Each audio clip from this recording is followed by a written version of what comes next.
करनी सेना परिवार के साथ ही श्री राजपूत करनी सेना एक बार फिर से हुंकार भरने की तैयारी में है। 8 जनवरी को प्रदेश की राजधानी भोपाल में जीवन सिंह शेरपुर के नेतृत्व में करनी सेना परिवार बड़ा जन आंदोलन और अनशन करने जा रही है, जिसमें 21 सूत्रीय मांगों को लेकर लाखों की संख्या में राजपूत युवा मैदान संभालेंगे। तो वहीं इस आंदोलन को लेकर एमपी न्यूज के विशेष संवाददाता युवराज सिंह पुरावत के साथ एक्सक्लूसिव बातचीत करते हुए श्री राजपूत करनी सेना के जिला अध्यक्ष अनुराग प्रताप सिंह ने शिवराज सरकार को अल्टीमेटम देते हुए जल्द से जल्द मांगों को मानने की चेतावनी दी, अन्यथा आने वाले विधानसभा चुनाव में तख्ता पलट करने की भी बात कही। इसी पर देखिए यह खास बातचीत। मध्य प्रदेश की राजधानी भोपाल के जमुरी मैदान में 8 जनवरी को महा आंदोलन करने जा रही है करनी सेना परिवार। इस आंदोलन में लाखों की तादाद में करनी सैनिक भाग लेने वाले हैं। इस आंदोलन को श्री राजपूत करनी सेना भी सपोर्ट कर रही है। आज के इस अहम मुद्दे पर बातचीत करने के लिए हमारे साथ मौजूद है श्री राजपूत करनी सेना के जिला अध्यक्ष अनुराग प्रताप सिंह। सिंह साहब, ऐसी कौन कौन सी प्रमुख मांगे हैं जिनको लेकर यह आंदोलन किया जा रहा है? देखिए, आगामी 8 तारीख को मध्य प्रदेश के भोपाल की धरा पर एक विशाल जन आंदोलन करनी सेना परिवार एवं सर्व समाज के द्वारा किया जा रहा है, जिसके प्रमुख जीवन सिंह शेरपुर जी हैं।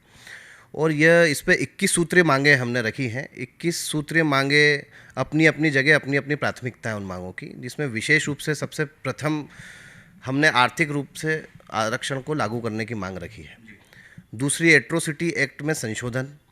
तीसरी, जो पद्मावत के समय पे हमारे भाइयों पे जो प्रकरण लगे थे, सरकार ने पूर्व में ही मुख्यमंत्री शिवराज सिंह चौहान जी ने हमको आश्वासन दिया था कि वो प्रकरण हटा लिए जाएंगे, जो कि अभी तक हटाए नहीं गए हैं। चौथा ये है कि धर्म प्रेमी आप भी हैं, हम भी हैं, सभी लोग चाहते हैं कि राष्ट्रीय माता हमारी गौ माता को राष्ट्रीय गौ माता का दर्जा दिया जाए। इसमें किसानों से जुड़ी हुई भी मांगे हैं। शिक्षकों को जो नियमित रूप से करने को लेकर भी हमने मांग रखी है। ऐसे कई रूप से जो प्रमुख मांगे हैं मैंने आपके समक्ष प्रस्तुत कर दी हैं। टोटल 21 सूत्रीय मांगे हमने रखी हैं। आमतौर पर देखा जाता है कि एट्रोसिटी एक्ट में फर्जी तरीके से मुकदमे दर्ज करवाए जाते हैं और बाद में सेटलमेंट होते हैं, वहीं बिना जांच के भी गिरफ्तारी हो जाती है। इस एक्ट में क्या बदलाव चाहते हैं आप? देखिए, मैंने आपको अभी बताया कि दूसरी जो प्रमुख मांग है हमारी एट्रोसिटी एक्ट में संशोधन ही है। एट्रोसिटी एक्ट एक एक्ट ना होके एक धंधा बना लिया गया है, जिसमें जो एफआईआर दर्ज कराता है उसको भी एक राशि प्रदान की जाती है। वो झूठे मुकदमे में किसी सामने वाले व्यक्ति को फंसाकर, सबसे बड़ी बात तो उसमें जो व्यक्ति रहता है जो फंसता है उसमें बिना जांच की गिरफ्तारी से उस व्यक्ति का पूरा भविष्य चौपट होता है, उसका परिवार परेशान होता है। हम ऐसा नहीं कह रहे कि आप एट्रोसिटी एक्ट को समाप्त कर दें, आप एट्रोसिटी एक्ट को लगाएं, पर जो वाकई में अगर हमारे समाज का भी या व्यक्ति हो, अगर उसने वाकई गलत करा है तो उसके ऊपर वो एक्ट लगना चाहिए, पर उसमें पहले जांच का प्रावधान लाए। अगर व्यक्ति गलत है तो उस पर कायमी हो, और अगर व्यक्ति गलत नहीं है तो निष्पक्ष रूप से पहले उसकी जांच हो, उसके बाद ही उसमें गिरफ्तारी करी जाए। सीएम शिवराज सिंह चौहान ने भोपाल में 5 जनवरी को राजपूत संगठन के कई नेताओं को भी बुलाया है डैमेज कंट्रोल करने के लिए। क्या लगता है आपको, क्या वाकई में डैमेज कंट्रोल हो पाएगा इस बैठक से? देखिए, सीएम शिवराज सिंह चौहान जी क्योंकि प्रदेश के मुखिया हैं, ये इस बात से वो अच्छी तरह भयबाती हैं कि संख्या बल आज की तारीख में सबसे ज़रूरी है। आज की संख्या जितनी आज भोपाल में संख्या उपस्थित हुई है, उतनी सिर्फ एक ज़िले से 8 जनवरी को आंदोलन में उपस्थित होगी।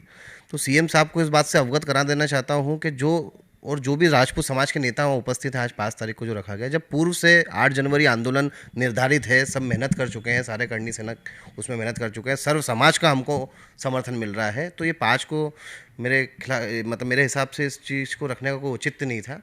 और जो समाज के नेता बनते हैं उनको रेवड़ी दिख रही है, सत्ता की रेवड़ी, मैं उनको भी स्पष्ट रूप से बता देना चाहता हूँ कि उनको 8 जनवरी को समर्थन देना चाहिए था, ना कि 5 तारीख को।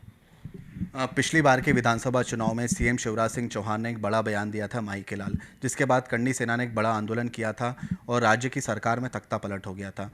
अब कुछ ही माह बाद विधानसभा चुनाव है, ऐसे में वापस से करनी सेना एक बड़ा आंदोलन करने वाली है। कितना असर होगा आने वाले विधानसभा चुनाव पर इस आंदोलन का?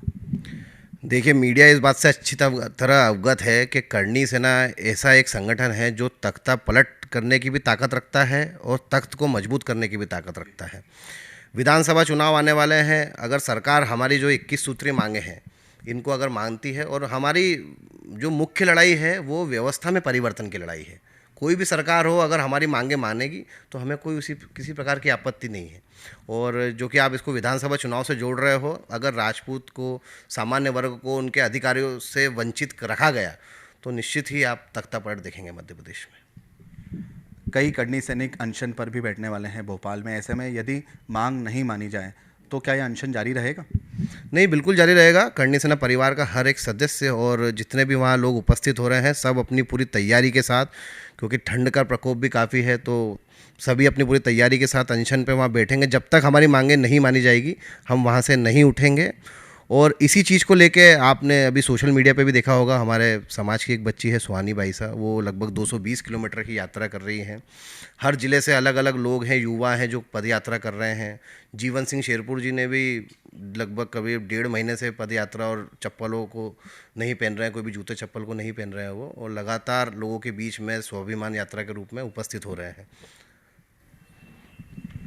जी हाँ, निश्चित तौर पे तो ये थे श्री राजपूत कर्णी सेना के जिला अध्यक्ष अनुराग प्रताप सिंह, जो कि अपना सपोर्ट दे रहे हैं इस पूरे जन आंदोलन को। और 8 जनवरी को जमुरी मैदान में यह आंदोलन होने वाला है, जिसमें कि लाखों की तादाद में कर्णी सैनिक आंदोलन कर रहे हैं। वहीं कई कर्णी सैनिक ऐसे भी हैं जो कि अनशन पर भी बैठने वाले हैं। वीडियो जर्नलिस्ट अरुण यादव के साथ युवराज सिंह पुरावत, जाजली की रिपोर्ट, MP न्यूज़, इंदौर।